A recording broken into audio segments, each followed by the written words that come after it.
नायक शरीफ एक तरफ बिल्डिंग की दीवार के साथ खड़ा मेरा इंतजार कर रहा था। मैंने उसे इशारा किया, वो मेरे पीछे पीछे चलने लगा। दिल्ली से निकलकर हम बाजार में से गुजरने लगे। नायक शरीफ मुझसे एक कदम पीछे चल रहा था। बाजार जहां पर खत्म हुआ था वहां से जो सड़कें दाएं बाएं निकलती थीं, जहां एक तरफ जानवरों के पानी पीने का हौज बना हुआ था, एक विक्टोरिया यानी बंबई शहर की बग्गी खड़ी थी जिसका घोड़ा हौज में मुंह डाले पानी पी रहा था। उस वक्त बारिश रुकी हुई थी और फजा में थोड़ा थोड़ा हब्स हो रहा था। एक टैक्सी करीब से गुजरी। मैंने उसे हाथ देकर रोका। हम दोनों टैक्सी में बैठ गए। मैंने टैक्सी ड्राइवर से कहा, गेट ऑफ इंडिया चलो। नादिर खान ने मुझे उसी जगह जाने को कहा था। कागज के पुर्जे को मैंने टैक्सी बैठने से पहले ही जेब से निकाल कर पढ़ लिया था। गेटवे ऑफ इंडिया की मैं इससे पहले भी सैर कर चुका था। ये एक 4 दरवाजों वाली बारादरी सी है जो अंग्रेजों के ज़माने में समंदर के किनारे बंबई के शुमाल मगरिब में बनाई गई थी। ये बंबई की बंदरगाह के बिल्कुल करीब ही वाक़ है। शाम को बंबई के लोग यहाँ सैर व तफरीह के लिए आते हैं और कश्ती में बैठकर समंदर की सैर भी करते हैं। गेटवे ऑफ इंडिया की इमारत के अकब में सीढ़ियाँ नीचे समंदर की तरफ जाती हैं जहाँ कश्तियाँ खड़ी होती हैं। उस जमाने में मल्लाह सवारी का 1 रुपया लिया करते थे। कश्ती समंदर में थोड़ी दूर तक लोगों को समंदर की सैर कराती और फिर वापस आ जाती। चूंकि अभी शाम नहीं हुई थी इसलिए गेटवे ऑफ इंडिया पर सैर व तफरीह करने वाले मौजूद नहीं थे। 2-3 कश्तियाँ अकब में खड़ी थीं। हम गेटवे ऑफ इंडिया की 4 दीवारी के अंदर होकर पत्थर की बेंच पर दीवार की ओट में बैठे हुए थे। सामने बहुत कुशादा चौक था जिसकी एक जानिब बंबई के होटल ताजमहल की मशरकी तर्ज की बुर्जों वाली इमारत नजर आ रही थी। उसके पास ही हाई राइज इमारतें ज़ेर तामीर थीं। थोड़ी देर बाद कुछ फासले पर एक टैक्सी आकर रुकी। उसी में से नादिर खान बाहर निकलकर आहिस्ता आहिस्ता चलता हमारी तरफ आया। मैंने उसे पहचान लिया था मगर मैं अपनी जगह पर बैठा रहा। मैंने नायक शरीफ को दिखा दिया कि ये नादिर खान है। Nadir Khan gateway of India की मेहराब के नीचे से होकर 4 दीवारी के अंदर आ गया। उसने भी हमें देख लिया था। वो हमारे पास ही बेंच पर बैठ गया और बोला, हम कश्ती की सैर करेंगे। मैंने कहा, कश्ती का मल्ला हमारी बातें सुन लेगा। नादिर खान ने कहा, कश्ती में हम कोई बात नहीं करेंगे, तुम चुप रहना। हमने सीढ़ियां उतरकर एक कश्ती ली। नादिर खान ने उसे समंदर में किसी जगह चलने को कहा। उस जगह का नाम मैं भूल गया हूँ। कश्ती में छोटा सा इंजन लगा हुआ था। इंजन शोर मचाता हुआ स्टार्ट हुआ और कश्ती आहिस्ता आहिस्ता समंदर में चल पड़ी। दूर एक जानिब बड़े बड़े समंदरी जहाज खड़े थे। स्टीमर भी चल रहे थे। जहाजों के ऊपर आबी परिंदे मंडला रहे थे। हमारी कश्ती समंदर में एक तरफ चली जा रही थी। कुछ दूर जाने के बाद सामने एक छोटा सा टीला दिखाई देने लगा। ये एक छोटा सा जजीरा था जहां पब्लिक के लिए सैरगाह बनी हुई थी। रेस्तोरां भी थे। लोग यहाँ भी अपनी फैमिली के साथ सैर करने के लिए आते थे। मैं उस जगह पहले कभी नहीं आया था। हम उस जजीरे में उतर गए। नादिर खान हमें एक ओपन एयर रेस्तोरां में ले आया। रेस्तोरां के पीछे छोटे से बागीचे में मेज और कुर्सियां लगी हुई थीं। उस वक्त सिर्फ एक फैमिली दूर बैठी हुई थी। हम एक अलग मेज देखकर बैठ गए। नादिर खान ने बैरे को चाय लाने को कहा। लड़का चला गया तो मैंने नादिर खान से नायक शरीफ का तारुफ करवाया। नादिर खान ने एक नज़र नायक शरीफ पर डाली और किसी किस्म का रद्द-ए-अमल का इजहार न किया। उसने नेहरू कट वास्कट की जेब से बीड़ी निकाल कर सुलगाई और माचिस की तीली दूर फेंकते हुए बोला, मैंने कुछ इब्तदाई मालूमात हासिल की हैं। इनके मुताबिक बंबई की बंदरगाह से 3 मुसाफिर बरदार जहाज अरब अमारात को जाते हैं, लेकिन बाद भारत जंग की वजह से मुसाफिरों की चेकिंग बहुत सख्त हो गई है। हमें सारे कागजात जाली बनवाने पड़ेंगे। आम हालात में कस्टम का अमला इनकी तरफ ज़्यादा तवज्जो नहीं देता, मगर अब एक एक कागज़ पासपोर्ट की पूरी जांच पड़ताल की जाती है। मैंने अपने तजुर्बे की बिना पर उससे पूछा, क्या हम अपने आदमी को किसी माल बरदार या तेल बरदार जहाज पर नहीं बिठा सकते? वहाँ किसी पासपोर्ट की ज़रूरत नहीं पड़ेगी। नादिर खान बोला, सितंबर 65 की जंग से पहले ऐसा बड़ा आसानी से हो जाया करता था, मगर अब ऐसा मुश्किल है। दूसरे मुल्कों के ऑयल टैंकर या माल बरदार जहाज जैसे ही बंबई की बंदरगाह में दाखिल होते हैं, उनके गिर्द इंडियन नेवी के जवानों का पहरा लग जाता है। जहाज के अमले को परमिट इशू किए जाते हैं। वो ये परमिट दिखाकर बंदरगाह की गोदी से बाहर जाते हैं। परमिट दिखाकर अपने जहाज पर वापस आते हैं। कोई फालतू आदमी ना जहाज से निकल सकता है, ना ही जहाज में दाखिल हो सकता है। मैं चुप हो गया। नायक शरीफ भी खामोश था। थोड़ी देर में चाय आ गई। नादिर खान कहने लगा, मुझे थोड़ी मोहलत दो, मैं कोई ना कोई रास्ता ढूंढ निकालूंगा। मैंने कहा, तुम्हारे ख्याल में हमें कहाँ रिहाइश इख्तियार करनी चाहिए? वो कुछ सोचने के बाद बोला, पिछले दिनों यहाँ बंदरगाह के एक गोदाम में कुछ धमाके हुए थे। गवर्नमेंट का ख्याल है कि ये धमाके कश्मीरी कमांडोज ने किए थे। इसकी वजह से बंदरगाह के इर्द गिर्द और शहर में भी खुफिया पुलिस की सरगर्मियां बढ़ गई हैं। मैं तुम्हें किसी होटल में ठहरने का मशवरा नहीं दूंगा। होटल में आने जाने वालों पर खुफिया पुलिस की कड़ी निगाह होती है। मैं तुम्हारे ठहरने का एक जगह बंदोबस्त कर देता हूँ। उसने बीड़ी का कश लगाकर उसे दूर फेंक दिया और चाय का घूंट भरने के बाद बोला, गेटवे ऑफ इंडिया के सामने ताजमहल होटल की जहाजी इमारत है। मैंने कहा हाँ मैंने देखी हुई है। दोस्तों आगे बढ़ने से पहले आपसे गुजारिश है कि अगर आपने अभी तक इस चैनल को सब्सक्राइब नहीं किया तो इसे सब्सक्राइब कीजिए और वीडियो पसंद आने की सूरत में इसे लाइक, शेयर और कमेंट करके हमें बताइए कि आपको हमारी वीडियो कैसी लगी। तो आइए कहानी की तरफ चलते हैं। फिर मैंने नादिर खान को बताया कि मैं पहले भी बम्बई आ चुका हूँ और इस शहर के इलाकों और बाजारों से थोड़ा बहुत वाकिफ हूँ। वो कहने लगा ये अच्छी बात है। ताजमहल होटल के पीछे एक बाजार है। इस बाजार में लक्ष्मी नाम का एक सिनेमा हाउस है। इस सिनेमा हाउस में अपना एक आदमी असिस्टेंट है।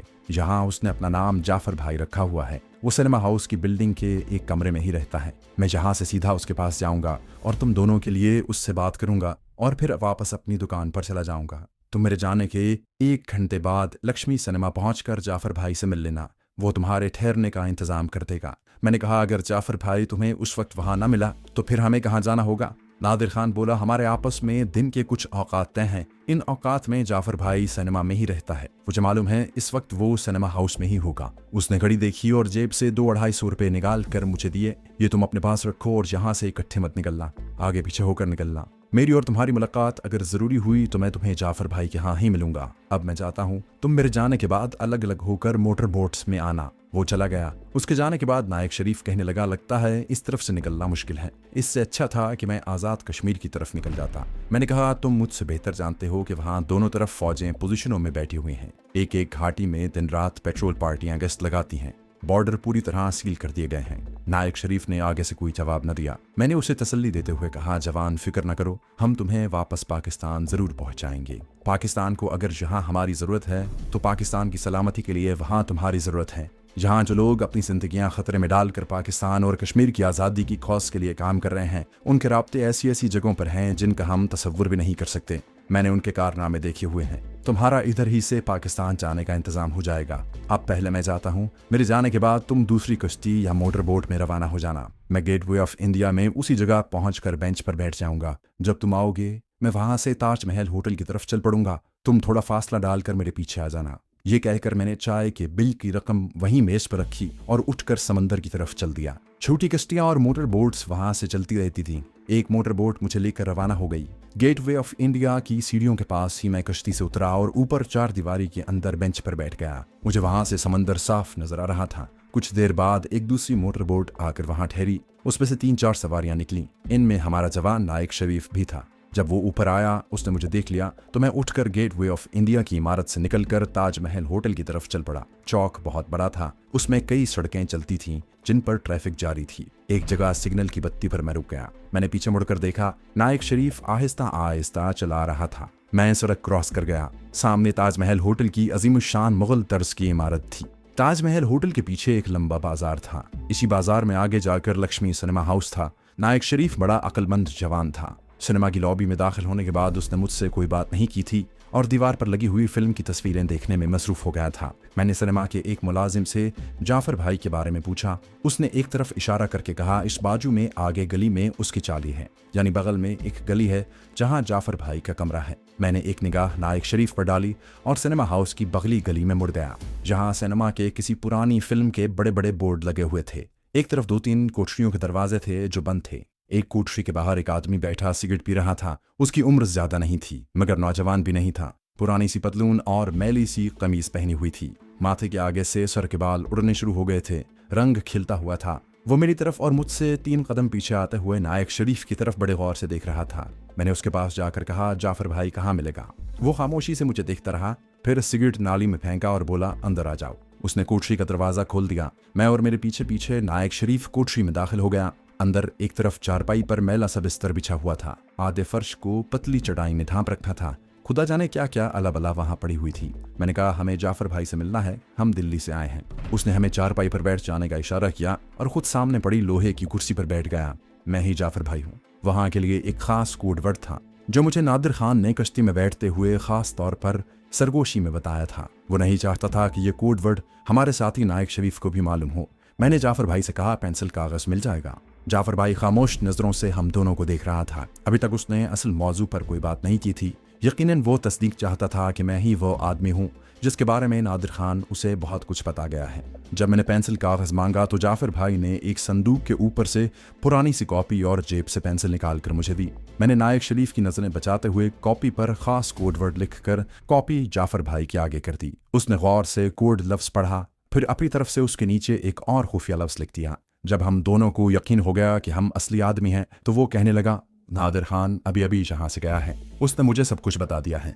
आप लोगों को इस कोठरी में ही रात गुजारनी होगी। मुझे अफसोस है कि इससे ज़्यादा बेहतर जगह मेरे पास नहीं है। मैंने कहा, कोई बात नहीं जाफर भाई, हम बड़े सख्त जान हैं, हम यहाँ बड़े आराम से रह लेंगे। नादिर खान ने इशारा दिया था कि यही शख्स जाफर भाई नायक शरीफ को किसी समुद्री जहाज के जरिए हिंदुस्तान से फरार होने में मदद देगा और उसके फरार का इंतजाम करेगा, मगर उसने अभी तक इस सिलसिले में कोई बात नहीं की थी। मैंने इस सिलसिले में उससे कुछ पूछना चाहा तो उसने बेनियाजी से कहा, देखा जाएगा, अभी तुम लोग आराम करो। दोपहर का खाना हमने वहीं खाया। जाफर भाई की शख्सियत ने हमें कोई ज्यादा मुतासिर न किया। मुझे यकीन नहीं आ रहा था कि ये नायक शरीफ के फरार का कोई बंदोबस्त कर सकेगा, जो कि बहुत ही मुश्किल काम था। नायक शरीफ भी उस शख्स की तरफ से किसी कदर मायूस था, मगर मैंने उसे कहा कि ये लोग बज़ाहिर ऐसे ही नजर आते हैं, मगर इनके राब्ते बड़ी दूर दूर तक और ज़ूद असर होते हैं। लेकिन मेरा दिल नहीं मानता था। रात को हम वहीं कोठरी में पड़कर सो गए। वो आदमी रात को जब शो खत्म हुआ तो किसी वक्त आकर वहीं एक तरफ सो गया। सुबह हम उठे तो जाफर भाई अभी सो रहा था, फिर वो भी जाग पड़ा। हम नाश्ता करने लगे। जाफर भाई ने कहा, मैं तुम लोगों के काम के लिए जा रहा हूँ, तुम लोग इस कमरे में ही रहना और बगैर जरूरत के बाहर ना निकलना। वो चला गया। कोठरी को उसने बाहर से ताला नहीं लगाया था, हमने अंदर से कुंडी भी नहीं लगाई थी, बस दरवाजा बंद कर लिया था। वो शायद अपनी ड्यूटी से छुट्टी लेकर गया था। 2 बजे का शो शुरू हो गया था, मगर जाफर भाई अभी तक नहीं आया था। दोपहर का शो भी खत्म हो गया। कोठरी में बैठे बैठे हम तंग आ गए थे, मगर जाफर ने हमें अशद जरूरत के बगैर बाहर जाने से मना कर रखा था। इतने में किसी ने दरवाजे पर आहिस्ता से दस्तक दी। मैंने नायक शरीफ की तरफ देखा और उसने मेरी तरफ। हम में से कोई भी दरवाजा नहीं खोलना चाहता था। जब तीसरी चौथी बार दस्तक हुई तो मैंने नायक शरीफ को चारपाई पर चादर में मुंह सर लपेट कर लेट जाने को कहा। वो जल्दी से चारपाई पर लेट गया और उसने सारे जिस्म को चादर में लपेट लिया। उसने अपना चेहरा भी चादर में छुपा लिया था। मैं उठकर दरवाजे के पास गया और उसे खोले बगैर पूछा, कौन है? दूसरी तरफ से किसी मर्द की भारी आवाज आई, जाफर भाई अंदर है क्या? मैंने कहा, वो नहीं है। बाहर से आवाज आई, ये लड्डू रख लें, न्याज के हैं, कासिम भाई ने भेजे हैं। मैंने दरवाजे का एक पट खोल कर देखा। गली में एक दुबला पतला जर्द चेहरे वाला आदमी हाथ में प्लेट लिए खड़ा था। प्लेट में 3 लड्डू थे। मैंने उसके हाथ से प्लेट पकड़ी और कहा, यहीं ठहरे, मैं प्लेट वापस लाता हूँ। उस शख्स की उम्र 50 के करीब होगी।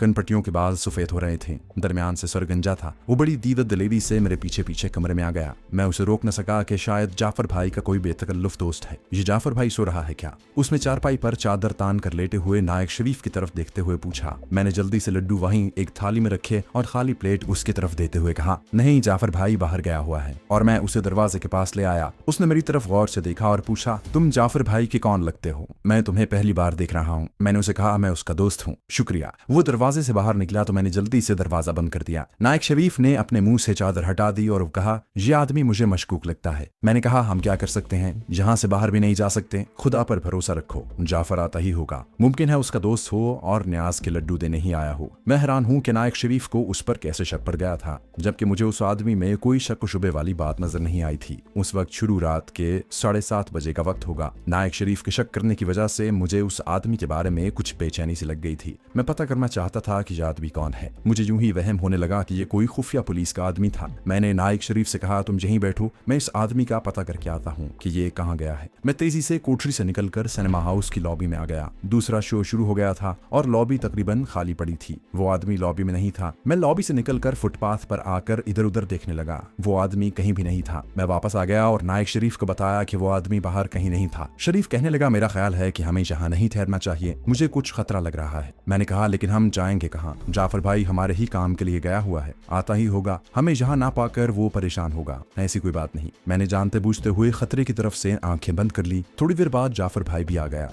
मैंने उसे बताया कि एक आदमी आया था, ये लड्डू दे गया है। कह रहा था कि एक कासिम भाई ने भिजवाए हैं। जाफर जैसा खड़ा था वैसे ही खड़े का खड़ा रह गया। बोला, उसका हुलिया क्या था? मैंने उसे हुलिया बताया तो वो कुर्सी पर बैठ गया। मैंने पूछा, कासिम भाई कौन है जिसने लड्डू भिजवाए हैं? जाफर बोला, मैं किसी कासिम भाई को नहीं जानता। उसके साथ ही वो कुर्सी से उठा और बोला, जल्दी से मेरे साथ आओ। मैं समझ गया कि मामला गड़बड़ है। हमारे पास था ही क्या जो वहां से उठाते। 3 कपड़ों में थे। जैसे ही वो दरवाजे से निकला हम भी उसके पीछे पीछे निकल पड़े। वो सिनेमा की लॉबी की तरफ आने की बजाय सिनेमा की उस छोटी सी गली में आगे की तरफ चलने लगा। आगे दीवार की वजह से गली बंद हो जाती थी, मगर दीवार के कोने में एक छोटा सा दरवाजा बना हुआ था जिसमें से झुककर हम दूसरी तरफ निकल गए। दूसरी तरफ एक और तंग गली आ गई जहां अंधेरा था। ऊपर किसी जगह हल्की रोशनी गली में पड़ रही थी। यहाँ आते ही जाफर भाई तेज तेज चलने लगा और हमें भी तेज चलने को कहा। इस गली में से एक और तंग सी बगली गली थी। उस तंग गली में जाफर भाई एक मकान की ड्योड़ी में दाखिल हो गया। कहने लगा ऊपर आ जाओ। उसने ड्योड़ी का दरवाजा अंदर से बंद करके कुंडी लगा दी और हमें लेकर छोटे से बोसीदा कमरे में आ गया जहाँ जमीन पर सिर्फ एक चटाई बिछी थी। कोने में फिल्मों के पुराने गोल गोल डिब्बों का ढेर लगा था।